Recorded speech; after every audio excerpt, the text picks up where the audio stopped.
এক মিনিটে বাংলাদেশ।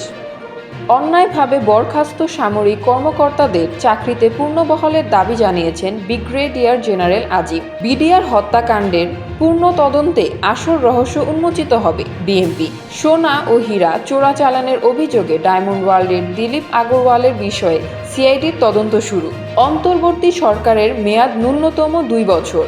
মত সম্পাদকের। শিক্ষকদের জোর করে পদত্যাগ ও হেনস্থা বন্ধের আহ্বান শিক্ষা উপদেষ্টার। খেলাপি ঋণ ২,১১,০০০ কোটি টাকা ছাড়ালো। সিএমপি কমিশনার হলেন সাবেক আইজিপির ছেলে হাসিব আজিজ।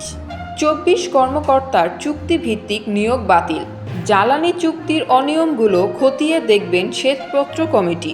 জাতীয় স্বার্থে ঐক্যবদ্ধ হয়ে কাজ করতে হবে।